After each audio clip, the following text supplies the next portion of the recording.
पहला चैप्टर जो था आपका सुपर टेट में आपका लगभग उससे 3 नंबर का सवाल बनेगा मैक्सिमम बता रहा है। सुपर टेट में जो आपका सिलेबस दिया गया है सिलेबस के अकॉर्डिंग बाल विज्ञान के सेक्शन का 10 नंबर आएगा, 30 नंबर नहीं है, ठीक है ना। 10 नंबर आएगा तो 10 नंबर में से मैक्सिमम 3 नंबर तक आपका इसमें आएगा, ठीक है ना। 3 नंबर के बाद अगला 2 नंबर आपका पूछेगा, अगला 2 नंबर किससे पूछेगा? अधिगम, ठीक है ना।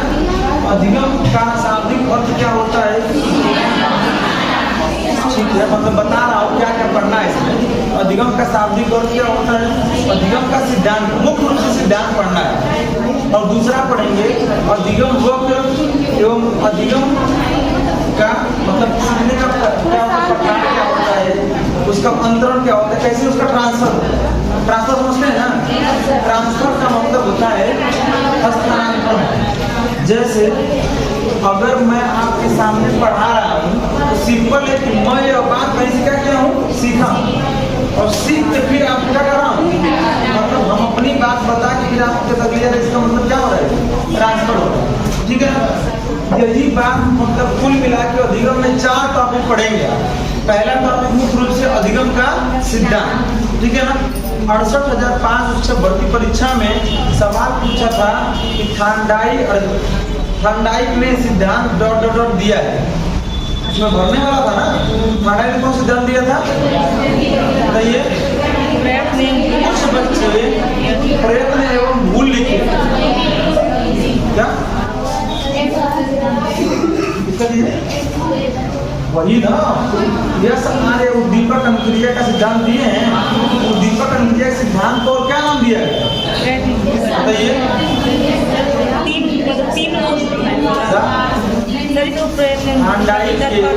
उद्दीपक अनुक्रिया सिद्धांत है ना, उसके और भी तो नाम लिखवाए होंगे, क्या लिखवाए? प्रयत्न एवं भूल का सिद्धांत, त्रुटि एवं प्रयास का सिद्धांत। भरने वाले में कुछ बच्चों ने उसमें डाला था त्रुटि और प्रयास का सिद्धांत, कुछ बच्चों ने भरा था प्रयत्न एवं भूल का सिद्धांत। दोनों पे नंबर बोर्ड को क्या करना पड़ा, देना। इसीलिए उसकी विश्वसनीयता नहीं हो पाई, इसीलिए 69 शिक्षक भर्ती परीक्षा MCQ कराई। MCQ का मतलब मल्टीपल चॉइस क्वेश्चन, एक क्वेश्चन में 4 ऑप्शन, जिसमें से एक ऑप्शन क्या रहेगा, बात समझ गए ना। वहां पर भी सवाल आपको एग्जाम में अधिगम से पूछे गए, ठीक है। अधिगम जो चैप्टर है कुल 4 टॉपिक पढ़ेंगे। अधिगम का सिद्धांत, दूसरा अधिगम अंतरण या उसको स्थानांतरण कहते हैं। अधिगम वक्र का मतलब कि उसका अधिगम कैसे घटता है और कैसे बढ़ता है। और अंतिम टॉपिक पढ़ेंगे अधिगम को जिस तरीके से अपने वृद्धि और विकास को पढ़ाना प्रभावित करने वाला कारक, वैसे सीखने में भी कभी कभी बाधा उत्पन्न होती है, बात समझिए ना। सीखने में जो बाधा उत्पन्न होता है वो कौन कौन से कारक होते हैं, वहां से 1 नंबर का सवाल। मतलब अधिगम से कितने टॉपिक टच करेगा, 4।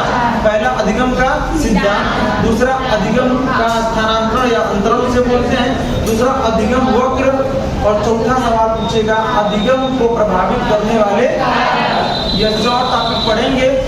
2 से 3 नंबर फिर यहाँ से भी आपके एग्जाम में आ जाएगा, बस समझिए। अगली कंडीशन, मनोविज्ञान अपने आप में सिंपल है कि जो टीचर आएगा उसको अपनी सब्जेक्ट को क्या बताएगा, आसानी बताएगा।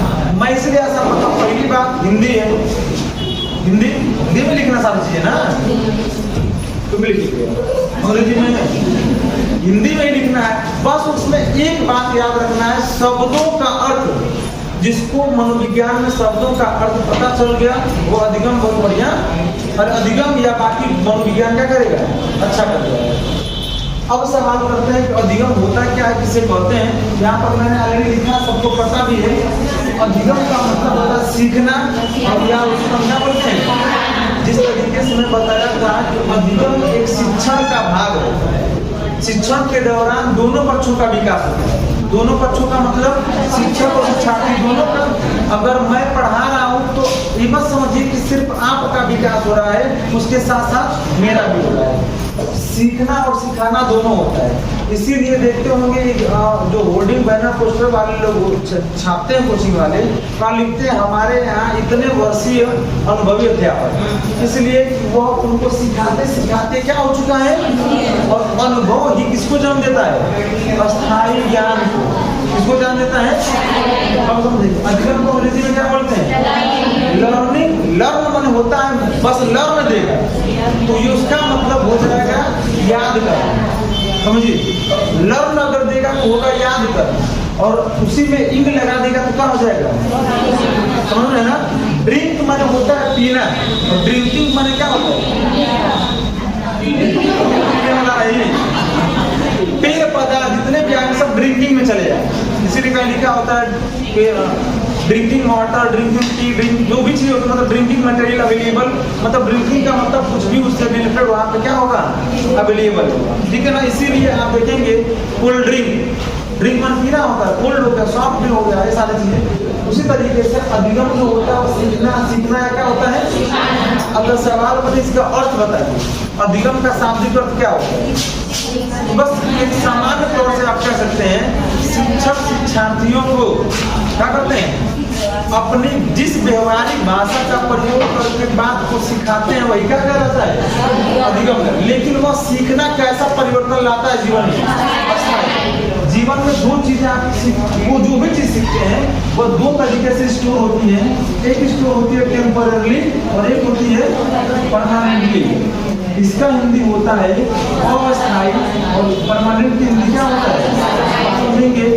अस्थायी ज्ञान आपके लिए काम करेगा या स्थायी ज्ञान काम करेगा, अस्थायी ना। अब यही से अगली परिभाषा आप कह सकते हैं कि व्यवहार। अगली कंडीशन हम मनोविज्ञान में पढ़ रहे हैं जीवन में, मनोविज्ञान में जब पढ़ रहे हैं तो सिंपल है कि यह मनोविज्ञान में जो टॉपिक पढ़ रहे हैं यह मनोविज्ञान से जोड़कर पढ़ना पड़ेगा। तो आपको शुरू में ही बताया है कि व्यवहार और मनोविज्ञान किसका अध्ययन करता है। इसी से एक परिभाषा निकल के आती है कि व्यवहार में होने वाले कैसा परिवर्तन क्या कहलाता है, देखोगे ना। अगर कोई भी आपको इंडिविजुअली अगर पूछता है कि अधिगम से आप क्या समझते हैं, तो सबसे पहली लाइन आप क्या बोलेंगे, व्यवहार में होने वाले स्थायी परिवर्तन कोई दिक्कत। चलिए अगला, किनके बीच में अधिगम घटित होता है, दो। एक होता है अधिगम कर्ता और एक होता है अधिगम। अगली कंडीशन, एक प्रोसेस इधर भी लिखे हैं और एक प्रोसेस इधर भी देख रहे हैं, ऐसे दोनों तरफ बना रहे हैं। ये मत समझिएगा कि अधिगम कर्ता जो होगा सिर्फ अधिगम दाता को ही सिखाएगा, ऐसा जरूरी नहीं होता है। तो सब यहाँ पर लिखा गया सिखाना। अधिगम कर्ता कभी अधिगम दाता को, अधिगम दाता भी कभी अधिगम कर्ता को सिखाता है। बात समझिए ना। अब समझिएगा, अगर सवाल बने इस क्लास में अधिगम कर्ता का रोल कौन अदा कर रहा है, बताइए। कर्ता करने वाले सभी लोग आप हैं, और अधिगम दाता देने वाला कौन है। अरे आपको बताया ब्लड ग्रुप को बताया जाता है, तो वो क्या होता है, किसी को भी वो क्या कर सकता है। हम यहाँ पर अभी आपको ज्ञान क्या कर रहे हैं, अधिगम दाता हो गए, और आप क्या है कर्ता। लेकिन मुख्य भूमिका किसकी होनी चाहिए, अधिगम दाता सिखा के क्या करेगा, जब तक उसके साथ दीपक भी न नजर आए।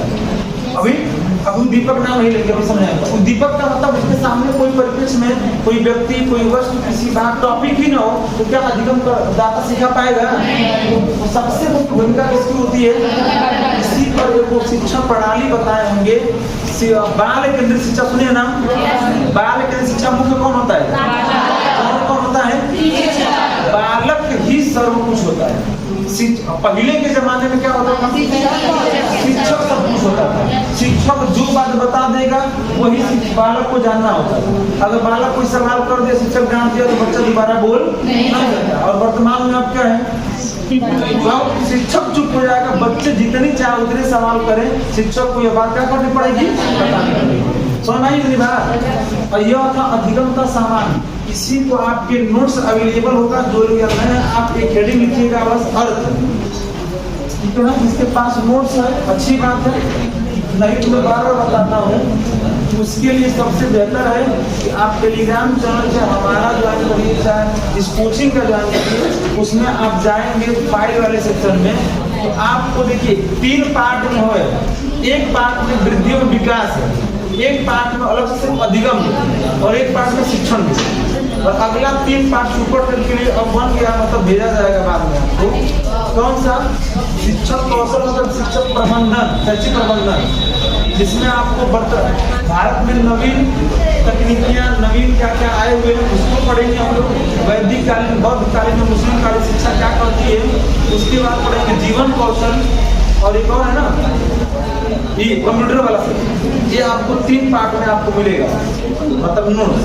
अभी जो नोट्स अभी है ये सब टेट के अकॉर्डिंग है, बोला तो यही है, ठीक है ना।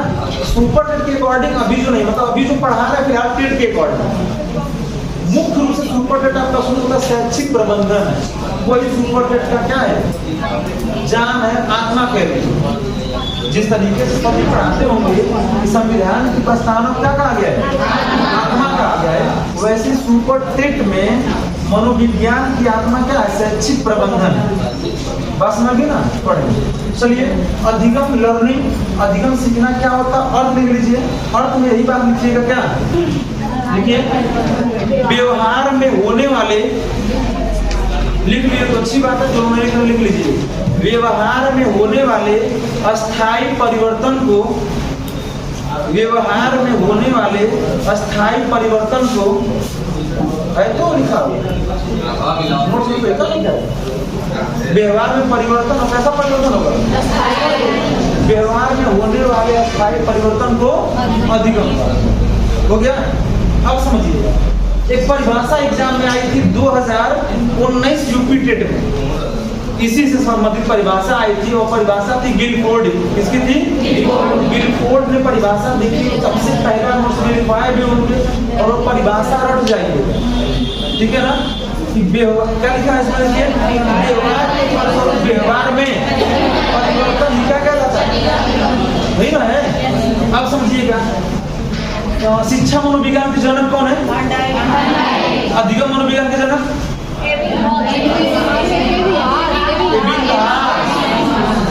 अधिगम मनोविज्ञान के जनक।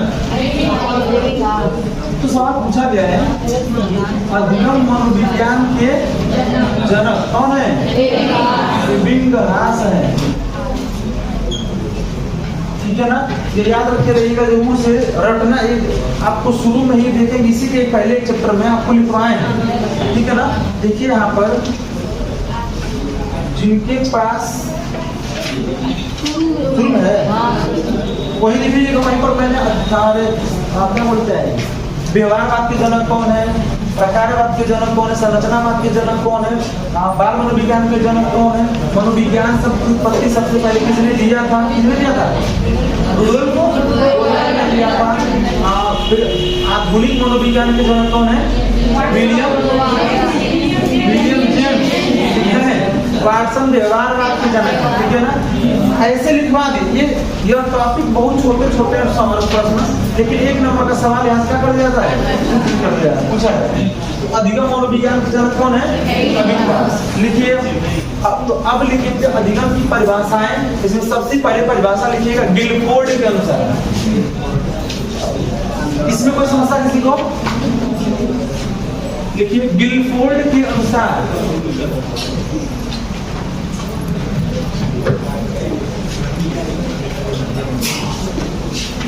गिलफोर्ड कौन है, एक मनोवैज्ञानिक और कौन, गिलफोर्ड ने अधिगम को परिभाषित करते हुए कथन दिया है, लिखिए व्यवहार के फलस्वरूप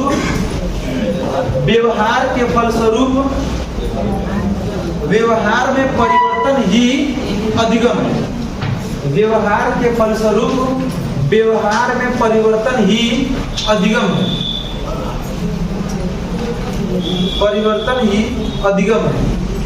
यह परिभाषा यूपी टेट 2019 में प्राइमरी में ये सवाल क्या किया गया था, पूछा गया, ठीक है ना। मैं बताया ही था कि जब कोई व्यक्ति को जब हम सिखाते हैं तो दिन पर दिन जब नई चीज सीखता है तो उसके व्यवहार में अपने आप क्या आता है, और परिवर्तन के फलस्वरूप इसमें जो परिवर्तन ही नजर आता है वही क्या कहलाता है, अधिगम। एक अगली परिभाषा लिखिएगा, यह 2018 में पूछी गई परिभाषा गेट्स एवं अन्य के अनुसार।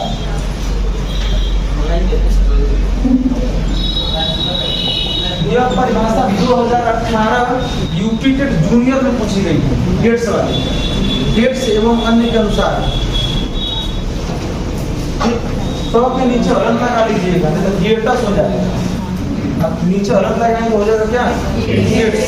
बोले लिखिए, अनुभव एवं प्रशिक्षण के आधार पर, अनुभव एवं प्रशिक्षण के आधार पर, अनुभव एवं प्रशिक्षण के आधार पर व्यवहार में परिवर्तन आना या लाना ही अधिगम है। अनुभव एवं प्रशिक्षण के आधार पर व्यवहार में परिवर्तन आना या लाना ही अधिगम है।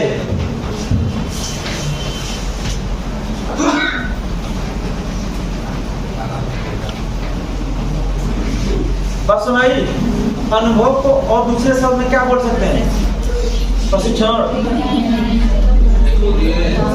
बताइए, बोले क्या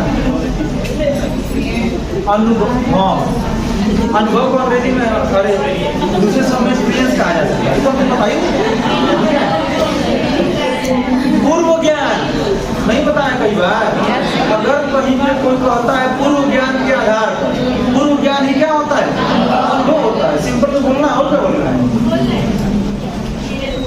हाँ सही बात है। अपने बोल कर अपने सुनिए, क्योंकि कैसे बोले। अनुभव प्रशिक्षण के आधार पर व्यवहार, प्रशिक्षण क्या होता है मैं बोला ही था। अगली कंडीशन देखिए, आपके जब यूपी टेट का जो रिजल्ट आया है उस रिजल्ट में सबसे अंतिम वाला पॉइंट पढ़िएगा, लिखा है कि यूपी, अरे इनके आधार पे शासनाधार से आधार पे बीएड का प्रकरण सुप्रीम कोर्ट में है। अगर बीएड प्राइमरी से बाहर होता है तो बीएड, अरे प्राइमरी का रिजल्ट जो लोग भी बीएड वाले प्राइमरी पास हो सबका क्या हो जाएगा, रद्द हो जाएगा। ठीक, धोखा क्या है, ब्रिटिश का भी रद्द होगा, उनमें क्या है, ब्रिटिश का भी जूनियर रद्द हो जाएगा। आपको क्या लग रहा मतलब ये पता नहीं क्यों होगा। अब बीएड वालों को अगर प्राइमरी से बाहर किया जाता है उनका प्राइमरी का टेट रद्द हो जाएगा, तो बीटीसी वालों का भी जूनियर रद्द हो जाएगा। आपको क्या लग रहा है मतलब।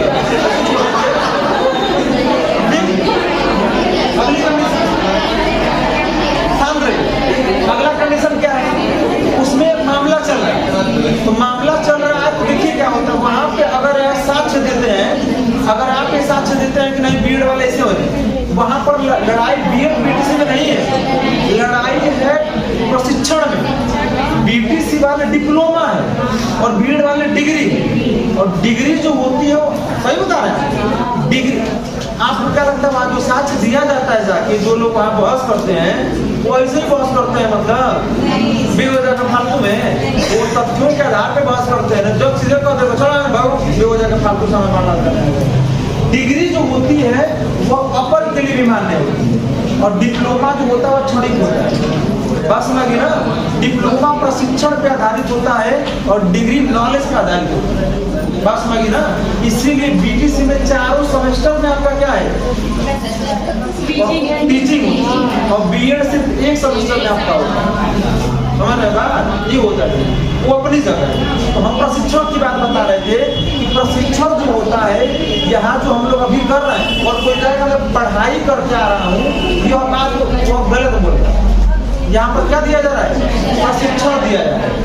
बीएड और बीटीसी जो करते हैं क्या किया जाता है, पढ़ाई नहीं होती है, पढ़ाई एकेडमिक होती है। हाई स्कूल इंटर बीए पढ़ाई होती है, बीए के बाद एमए हो गया, पीएचडी हो गया, बीएड बीटीसी हो गया, ये सारी चीजें जानते हैं क्या होता है, प्रशिक्षण होता है। अनुभव इकट्ठा हम लोग करते हैं, और प्रत्येक दिन अनुभव इकट्ठा करना ही व्यवहार में क्या लाता है, व्यवहार में परिवर्तन ही क्या लाता है। ये बात किसने कही है, गेट्स ने कही। अगली परिभाषा लिखिएगा, वुडवर्थ के अनुसार, वुडवर्थ के अनुसार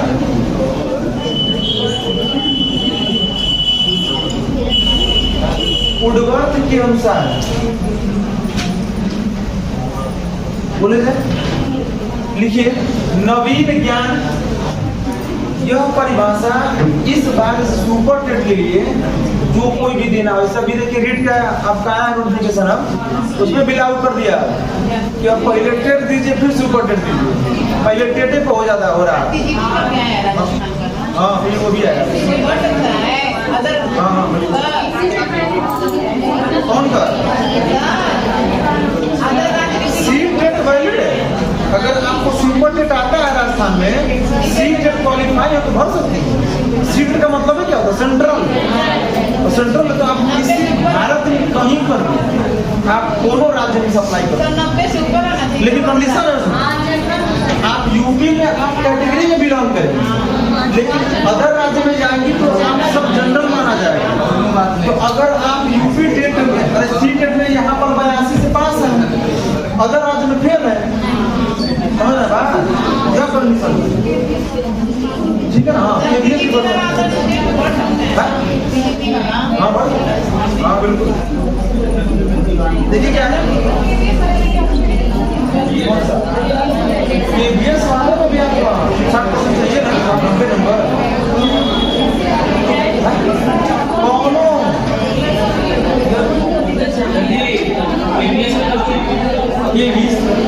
यहाँ वाला, अगर आप इधर KBS है, जैसे इधर राज्य के लिए है, तो आपका माना अदर राज्यों में जाते हैं, वहाँ पे आपका जो 82-83% पासिंग है, फार्म तो अप्लाई कर देंगे, लेकिन बात तो उसमें यही होता है, सी टेट और यूसी मार्क्स बनता है ऊपर, उसमें एकेडमी बनता नहीं है, तो फिर बाहर हो जाएंगे। फर्मा तो भरी, लेकिन नहीं समझ में बात, ये नहीं है। भारत सरकार द्वारा जाति प्रमाण पत्र माले 82 पास हो गए, KBS के अप्लाई होता है, तो भारत सरकार का युद्ध कंडीशन है, जो मैं आप कुछ बनवाइए तब मैं जाति चाहिए, तो भारत सरकार का बनवाएंगे, कहाँ बनी रहा है,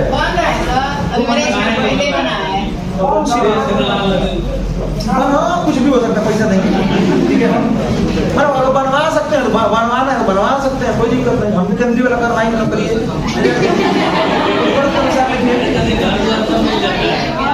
हाँ ठीक है भाई, तो हमको ऑलरेडी बहुत घर बनवा लेते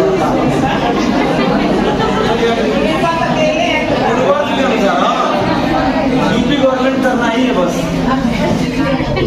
लेकिन वुडवर्थ के अनुसार बोले, नवीन ज्ञान एवं नवीन प्रक्रियाओं को, नवीन ज्ञान एवं नवीन प्रक्रियाओं को प्राप्त करने की प्रक्रिया अधिगम कहलाता है। यह इस बार के लिए इंपॉर्टेंट कर लीजिएगा, नवीन ज्ञान एवं नवीन प्रक्रियाओं को प्राप्त करने की प्रक्रिया अधिगम कहलाता है। नवीन ज्ञान एवं नवीन प्रक्रियाओं को प्राप्त करने की प्रक्रिया अधिगम कहलाता है। सिंपल है, मैं बताया ही था कि अनुभव जो होता है वो प्रत्येक दिन कुछ ना कुछ क्या करता है, नया सीखता है, और नवीन ज्ञान और नवीन प्रक्रिया क्या कहलाता है, अधिगम। इसलिए कि हर दिन जब कुछ नया सीखते हैं तो कुछ ना कुछ व्यवहार में आपका क्या आता है, जहाँ व्यवहार परिवर्तन है तो हम क्या बोलेंगे, अधिगम। अगली परिभाषा लिख लीजिएगा, लिखिएगा स्किनर के अनुसार, स्किनर के अनुसार नोट्स में और भी परिभाषा ऐड है, हम वही लिखवा रहे जो इम्पोर्टेंट है। जी स्किनर के अनुसार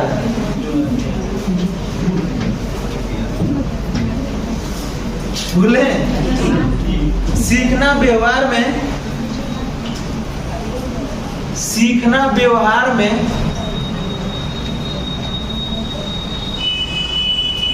उत्तरोत्तर, सीखना व्यवहार में उत्तरोत्तर सामंजस्य या अनुकूलन की प्रक्रिया है।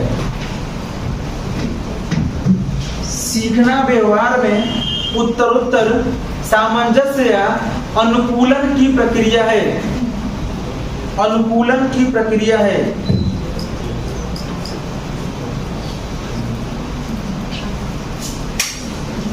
बात सुनाई? सामंजस्य का मतलब क्या होता है? किसी परिस्थिति में अपने आप को क्या करना, ढाल लेना, बदल लेना, क्या कहलाता है? और जब बदलेंगे तो कब, प्रतिकूल में कि अनुकूल में? सिंपल है भाई, तो उस परिवेश में अगर हम बदल रहे हैं तो उस परिस्थिति में क्या हो रहे होंगे आप? अनुकूल हो। अगर प्रतिकूल होगा तो क्या होगा, समझ हो पाएगा? यही कह रहा है जब हम करते हैं इसकी। और उत्तरोत्तर में क्या होता है? एक के बाद एक। उत्तर में होता है बाद, और उत्तरोत्तर में होता है एक के बाद एक। मतलब एक दिन के बाद दूसरे दिन, एक परिस्थिति के बाद दूसरी परिस्थिति में अपने आप को सामंजस्य स्थापित करने की प्रक्रिया क्या कहलाती है? ठीक है ना। अगली एक परिभाषा लिखिएगा, प्रो एंड प्रो के अनुसार, प्रो एंड प्रो के अनुसार। यह दूसरी परिभाषा होगी जो इस साल के लिए इंपॉर्टेंट होगी अधिगम से। यही दो बस आप रट जाइएगा, ठीक। प्रो एंड प्रो के अनुसार बोले, लिखिए आदतों, आदतों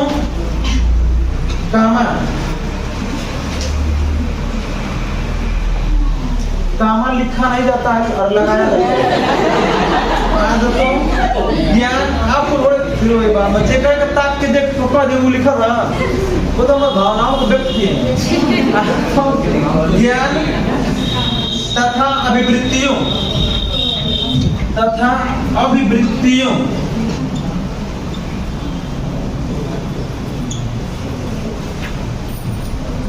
आदतों, ज्ञान तथा अभिवृत्तियों का अर्जन ही अधिगम है।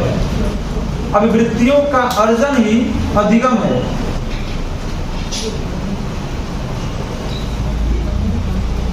का अर्जन ही अधिगम है। इधर से जो लोग पढ़े हैं आप ही बता दीजिए, अभिवृत्ति का मतलब क्या होता है? इनके पीछे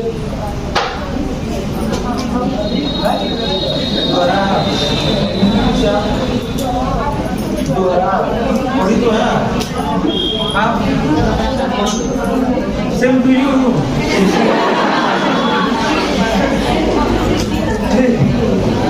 इधर से आप बताइए, आप बताइए और वृत्ति मतलब क्या होता है? दोहराव के पढ़ौले। अब वृत्ति बने दोहरा होता है, आवृत्ति बनना होता है दोहरा।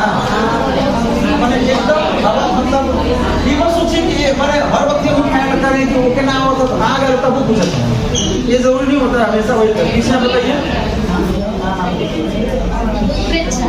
और उपलक्षण अलंकार बताइए। अभिवृत्ति क्या होता है? ये तो कंफर्म हो गया कि आवृत्ति नहीं होता, दोहराव नहीं होता। आप बताइए, पूछो तुम बताओ। ध्यान होगा नहीं, अटेंशन वाला ध्यान होता है। ध्यान क्या रुझान। एक शब्द में बोला था इसके लिए, आप अंग्रेजी का शब्द जान जाएंगे, मतलब समझ में आएगा। नहीं बता दृष्टिकोण बोल दीजिए, नजरिया कर दीजिए। अभिवृत्ति का यही तो होता है मनोविज्ञान के शब्द। तीन तो शब्द हैं लगभग एक जैसे हैं।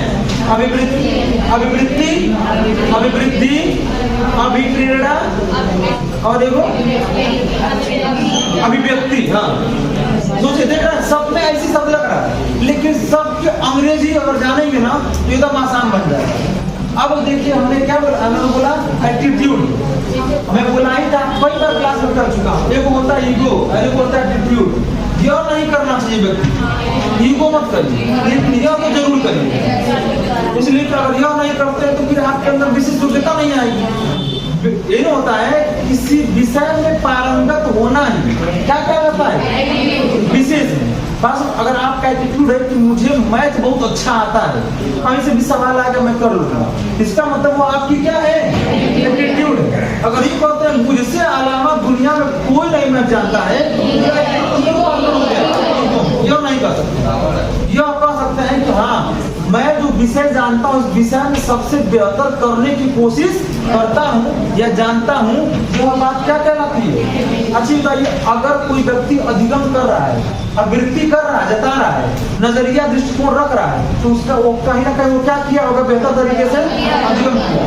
और यह कब आता है? जब वो विषय अपने आदत में लेके आए। आदत नहीं कहते हैं, मैं बोलता हूँ ना, जब आप कोई घर पे पुस्तक पढ़ने के लिए ओपन करते होंगे विषय, तो सबसे पहले वही विषय जिसमें आपकी रुचि सबसे अधिक होती है। और रुचि आदत एक ही चीज होती है, क्या बोलते हैं? आदतों, ज्ञान। और जब आदत बढ़ेगी तो ज्ञान भी बढ़ेगा उसमें, और जब ज्ञान होगा तो फिर क्या बन जाएगा आपका? और ऐसा चीजें होंगी तो अपने आप आपका क्या बन जाएगा? परिवर्तन। और परिवर्तन ही क्या कहलाता है? ये बचने का ये फ्लो नहीं चाहिए, यह है अधिगम का हिस्सा। और अंतिम एक कितनी परिभाषा हुई? और भी परिभाषा है जो नोट्स में अवेलेबल है, क्रॉनबेक के अनुसार है, प्रेसी के अनुसार है, और उसके बाद से क्या है, कॉलगेट के अनुसार है। आप पढ़ लीजिएगा एक बार। अभी जो परिभाषा है तुम्हारे एग्जाम के दृष्टिकोण से परिभाषाएं क्या रहेंगी? इंपॉर्टेंट है। बात सुना कि ना? अगला टॉपिक, अगला पॉइंट आप लिखिएगा, अधिगम की विशेषताएं, कैरेक्टरिस्टिक्स ऑफ लर्निंग।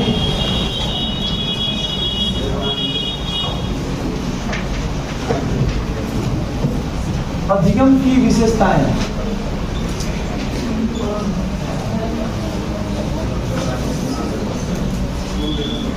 देखिए, इसमें आपका पहला लिख लीजिएगा, अधिगम ऐसा होता है। पहली बात तो आप यही लिख लीजिएगा विशेषताओं में, और इसको अंडरलाइन कर लीजिए। और यह कभी भी अधिगम का हिस्सा है, कभी भूलिएगा नहीं। दूसरा पॉइंट क्या होगा? अधिगम सतत, ऑब्लिक आप लिख लीजिएगा, जीवन पर्यंत चलता रहता है। फटाफट लिखते चलिए, बोला लिखिएगा।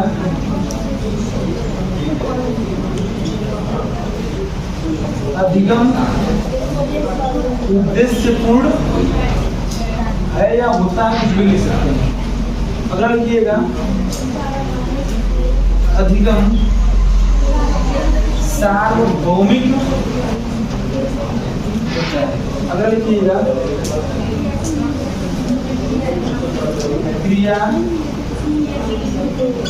सीरिया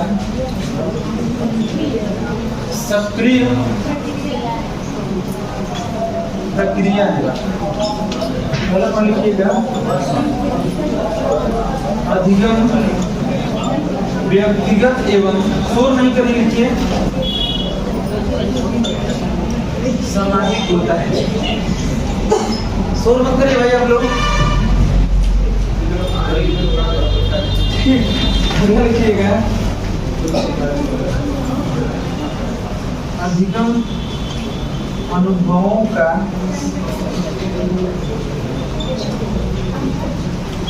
संगठन। अगला लिखिएगा, अधिगम अनुकूल प्रक्रिया है। अगला लिखिएगा, अधिगम नई खोज करता है।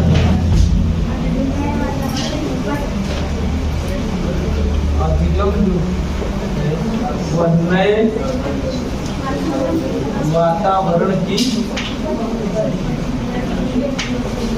उपज है। अधिगम विवेकपूर्ण होता है। कितना लिखा है? 4 पॉइंट होगा इसमें।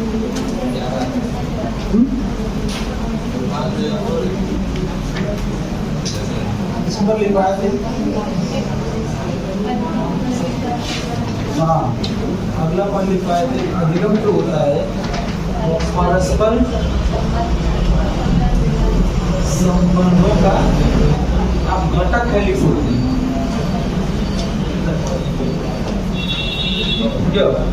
नोट्स में ये वाला ऐड नहीं होगा, इसको आप कर लीजिएगा। अधिगम परस्पर संबंधों का घटक है, इतनी बात लिख लीजिए।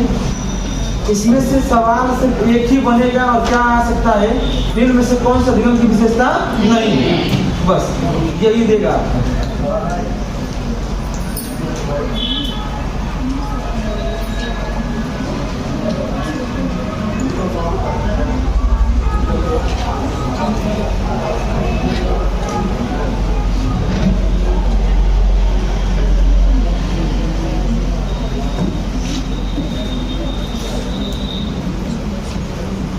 हो गया?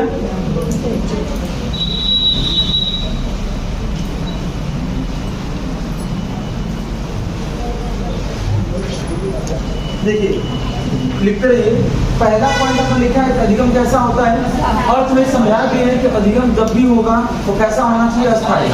अस्थायी अधिगम नहीं कहा जाता है। अस्थायी चीज जैसे इनकेस इस क्लास में मैं अगर 1 घंटे के लेक्चर में बहुत सी बातें करता हूँ, लेकिन आप वही बात दिमाग में रखते हो जो आपके जरूरी हो, वह कैसा हो गया है, अस्थायी हो। और बाकी बात को आप इग्नोर करते हैं, वो बात किसके ऐसी है, और अस्थायी। अब ये क्या है, अधिगम जो होता है सतत। सतत का अर्थ क्या होता है, निरंतर लगातार। यह बात विकास में मैंने लिखवाया था, जिस तरीके से विकास एक जीवन पर्यंत चलने वाली प्रक्रिया है, वैसे ही जब तक पूरी दुनिया नहीं बढ़ जाती तब तक अधिगम सतत जीवन पर्यंत क्या रहना है, समय ना अंतिम समय। जैसे देख लीजिए, नॉर्मल उदाहरण में देता हूँ कि पहले स्मार्टफोन नहीं था। अब देखिए, तो फिर हमारे जो भी बड़े लोग हैं, माता पिता दादा दादी, अभी भी जिनके हैं दादा दादी, वो लोग भी अब देखा तो हम वीडियो डालेंगे, बाबा देखो वीडियो डालें भैया फोन कर लिया, ठीक है।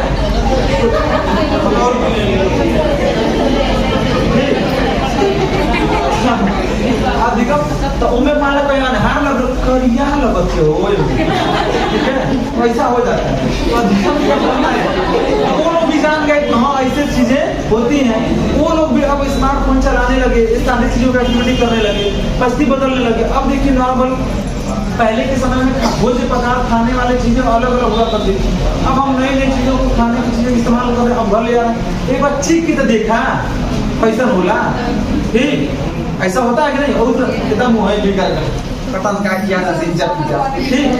कुछ लोग सामंजस्य कर लेते हैं, फिर लोग कहते हैं चार फोन लोग खा लो, हम नहीं खाएंगे। परिस्थिति के आधार पर वो लोग बदल रहे हैं। बदलने के आधार पर मतलब कि कहीं ना कहीं अधिगम लगातार चलने वाली प्रक्रिया है। अधिगम क्या होता है, हमारा उद्देश्य ये ना कि शिक्षक भर्ती क्वालिफाई करें। क्वालिफाई करने के लिए हम उस बात को सीख रहे हैं, सिखा रहे हैं। इसका मतलब कैसा है, अधिगम कैसा होना चाहिए, सार्वभौमिक। आप जो बात सीख रहे हैं मत समझिए कि बस अपने समय के लिए एग्जाम पास करने के लिए, यह भविष्य में आगे भी इसका योगदान क्या है रहेगा। और आप इस बात को अगले परिप्रेक्ष्य में भी किसी को अपने क्या बोलते हैं बच्चों को भी, अपनी पीढ़ी को भी, अपने सहपाठी को भी ये बात क्या करते हैं, सिखाते हैं। इसका अर्थ यह क्या होता है, सार्वभौमिक। अगली कंडीशन, जो बात, जो टॉपिक, जो चीजें मैं आपको बता रहा हूँ, यह बात जो है वो आपके लिए भी क्या है, सही है।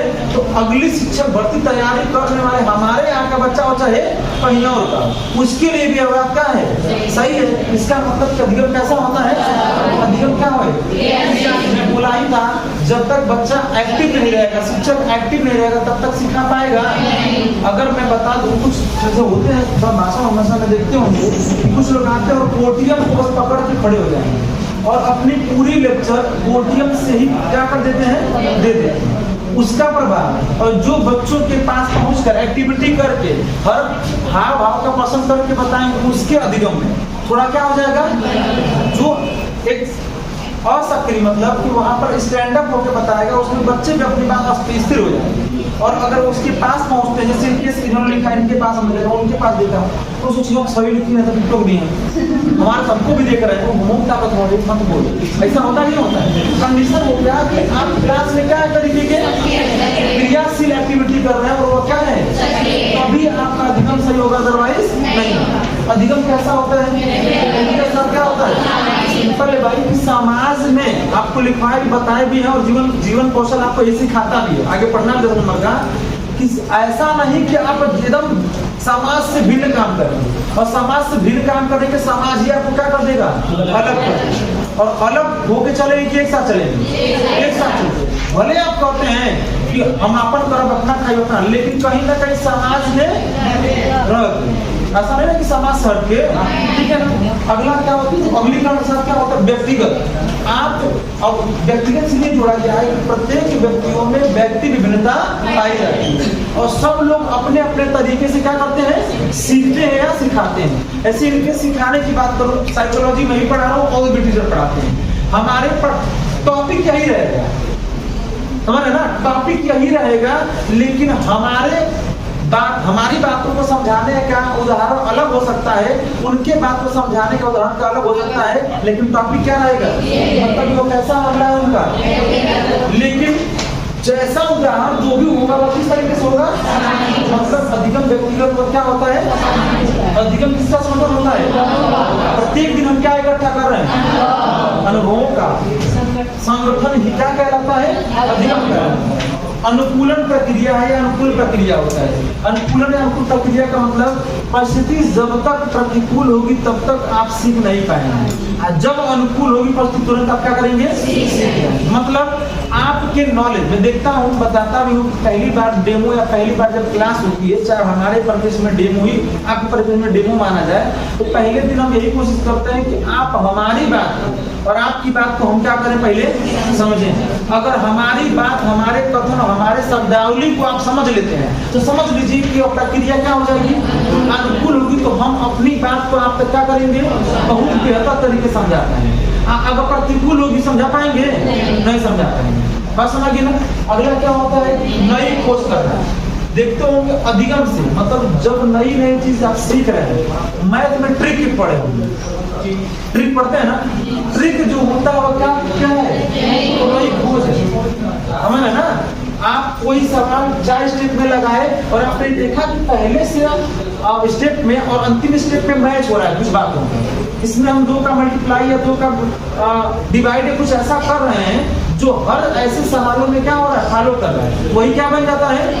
इसका मतलब आपने क्या कर दिया, नई खोज कर दी। यही होता है छोटे बच्चे भी, छोटे बच्चे भी हो गए, किशोरावस्था के बच्चे हो गए, अधिगम के दौरान क्या करते हैं, नई खोज करते हैं, नई खोज करते। देखते होंगे अक्सर देखेंगे बच्चे इरेजर और पेंसिल से काम लिख रहे हैं, कभी कभी क्या करेंगे, अब देख रहे हैं पेंसिल के ऊपर वाले हिस्से में इरेजर दिया होता है, और इरेजर जो होता है खराब हो गया, ठीक है, हाँ वो एक वहाँ खाए जाएंगे सब, वो करें पास से क्या करेंगे, पेंसिल हो गई छोटी, मान दोनों ओर से कर दिया, दोनों ओर से कर दिया जाता है। कटर खाना मान आपसे मांगे हमने कटर, आप एक बजे दे ना दोबारा, वो दोनों ओर से कर लिए, इतने किया है उनमें से काम चलिए। बात समझ गए, क्या किया हम, ठीक है, इसी को बोला था किसने, तेजस्वी लोग, ठीक है।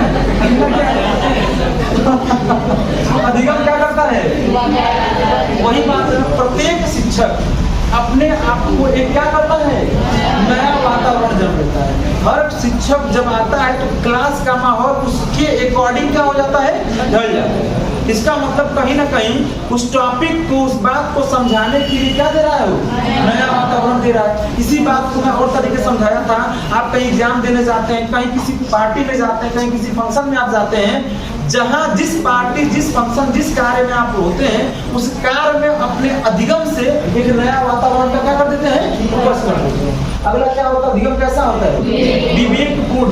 विवेक का मतलब, विवेक जी बताइए, विवेक का मतलब क्या होता है, विवेक का अर्थ क्या होता है, बुद्धिमान ज्ञान। मतलब अधिगम जब होगा तो सिंपल है कि वो कैसा होगा, आपके बुद्धि और ज्ञान में क्या होगी, वृद्धि होगी। और अधिगम क्या होता है, परस्पर संबंधों का गठन। आप जब तक इस संस्था से नहीं जुड़ेंगे, जब तक हमारी टॉपिक से नहीं जुड़ेंगे, जब तक हमारी बातों को नहीं सीखेंगे, तो क्या तब तक आपका अधिगम हो पाएगा, कहीं ना कहीं परस्पर संबंधों का घटक ही क्या होता है, यह सारी अधिगम की विशेषता है। इन्हीं विशेषताओं में से एक सवाल एग्जाम में सिर्फ यही बनेगा, इनमें से कौन सा अधिगम की विशेषता है, और नहीं है वो देगा तो 3 ऐड किया रहेगा, एक उसमें से क्या कर देगा, नहीं कर देगा, वही आपको दे सकता है। बात समझिए ना। इधर आपकी बात करेंगे 3 साल 4 साल की मैं बात कर दूं, मतलब 2017 से लेकर अब तक जितने भी यूपी सीटेट हुए हैं, एक भी सवाल विशेषताओं से नहीं बना। बात समझिए ना। हमें नहीं कहेंगे नहीं बनेगा, तो तो उम्मीद कर सकते हैं कि इस बार अगले सेक्शनों में इससे संबंधित एक सवाल क्या हो जाए, बन सकता है।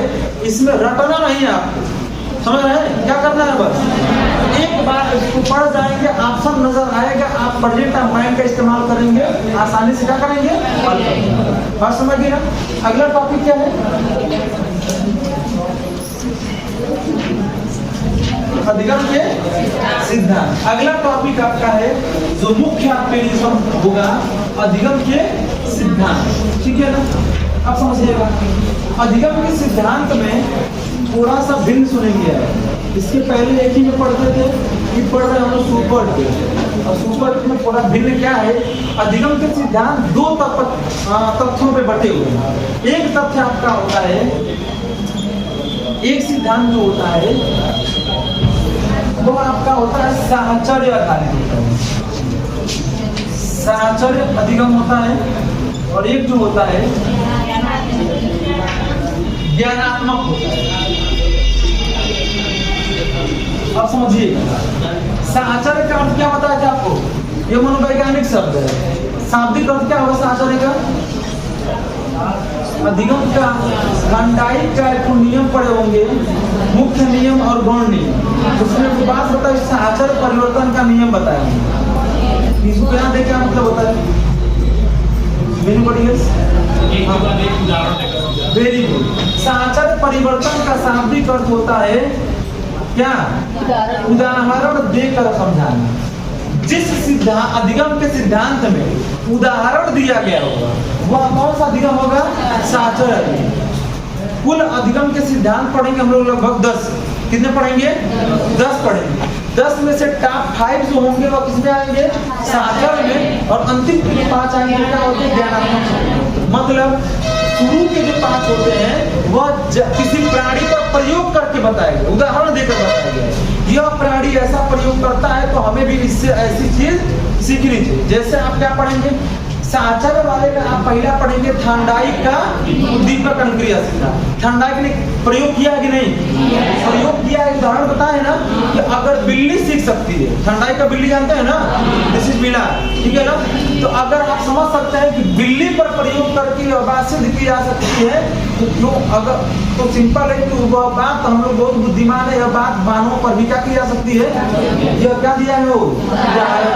अगला क्या है, थर्मोडायनामिक में पावलाव सुने होंगे, पावलाव ने किससे प्रयोग किया है, सिंपल है, कुत्ता प्राणी पर प्रयोग किया है, तो वह क्या दिए हैं, स्किनर ने चूहा, इसका मतलब वो क्या दिए, उदाहरण। और ऐसे ही देखते होंगे हल का प्रबलन सिद्धांत पढ़े होंगे, हल ने फिर किससे प्रयोग किया है, बुलबुलिया पढ़े होंगे ना, टिया का ठीक है ना। और अगला पढ़े तो गुथरी का समीकरण बंधन सिद्धांत, यह भी प्रयोग करके बताया गया, और यह प्रयोग किसमें किया गया है, बिल्ली पर। जितने प्रयोग होंगे वो सब किसके आ जाएंगे, साहचर्य अधिगम के सिद्धांत आएंगे। और जितने तथ्य हैं, जैसे देखिए तथ्य क्या है, आप पढ़े होंगे गेस्टाल्टवादियों का, ठीक है, वो भी प्रयोग तो किए हैं इसमें, लेकिन उसमें सियासत देखिए है, और वह व्यक्ति पर, प्राणी पर नहीं, आपको पता बुद्धिमान पर, न समझ में आई बात। यह जो साहचर्य अधिगम है वह प्राणी पर किया गया, जो प्राणी बुद्धिमान बुद्धिजीवी नहीं है। और यहाँ जो प्रयोग किया गया ज्ञान बुद्धिजीवी व्यक्ति में आता है, और चिंपांजी सबसे बुद्धिजीवी माना जाता है। बात समझिए ना, फिल्म भी बनी हुई है इस पर, चिंपांजी पे देखे होंगे आप लोग, नहीं देखे हैं? अरे गोरिल्ला वाला फिल्म देखे हैं जिसपे एक छोटे बच्चों को सेव करता है गोरिल्ला, सेव मन बचाता है। फिर कौन सी फिल्म थी, हाँ वही समझ, पगला दीवाना, सही वो भी है, उसमें भी देख रहे हैं ना। इंसान कौन, वो भी देखे होंगे आप, वो सब देखेंगे, उसमें यही बात बताई गई कि मनुष्य का घातक हो सकता है, लेकिन जानवर कभी भी नहीं होता, जब तक कि आप उसे ठेस न पहुंचाए। जानवर तभी प्रहार करेगा, एक सांप वहां से जा रहा है, उदाका उजाए चढ़ जाएगी, और जहां वो कहेगा सुख आ जाएगा, ठीक है ना। तो वही चीज है, जब तक आप किसी को छेड़ेंगे नहीं, ठीक, उसी पर ना छेड़ो हमें, हम सताए हुए हैं। चलिए आगे देखिए। अगला क्या है? गहने का अधिगम सिद्धांत। गहने का भी पढ़ेंगे, कुल 8 सोपान पढ़ने हैं। अगला क्या है? बंडूरा का सामाजिक अधिगम सिद्धांत। ये भी प्रयोग किया, लेकिन एक बात बताया उसमें, एक मुख्य बात बताई गई है कि क्या है?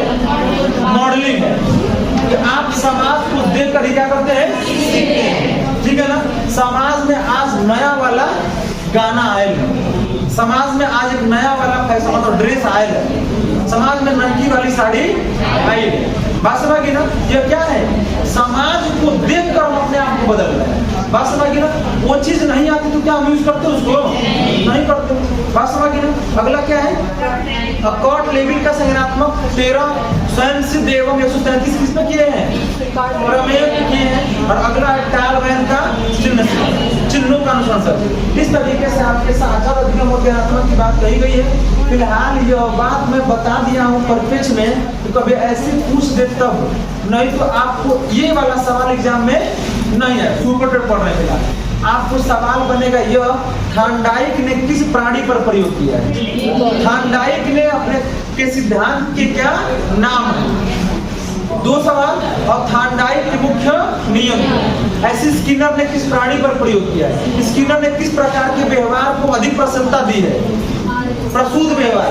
2 व्यवहार होता है ना, एक उद्दीपक, अरे यस टाइप का और एक आर टाइप। इस टाइप को महत्ता कम देते हैं, कितना परसेंटेज? 5, जबकि 95% किसमें? R type. मतलब अनुक्रिया पर व्यवहार करना चाहिए, ठीक है ना। तो फिलहाल अगली लेक्चर में हम लोग इसी पर क्या करेंगे? चर्चा। मतलब अगले लेक्चर में थार्नडाइक को पढ़ के आइएगा। मैक्सिमम लोग पढ़े हैं ना, पहला काम 5-10 मिनट तक यही होगा। थार्नडाइक से संबंधित जितने प्रश्न होंगे बारी बारी खड़ा करा करा के क्या किया जाएगा? मतलब बैठाई गई, ठीक है। तो करे बाद जब पूछ लेंगे उसके बाद बात को क्या करेंगे? लिखवा, ठीक है ना। कोई दिक्कत, कोई समस्या, किसी कोई पूछना है? हर वक्त नहीं, किसी को पूछना है, जो भी समस्या हो, एनीबॉडी एल्स, कोई भी समस्या हो आप पूछ सकते हैं। अभी मत पूछिएगा सनी पेट और से दवाई बताइए, नहीं, पढ़ाई से रिलेटेड। सुनो जी,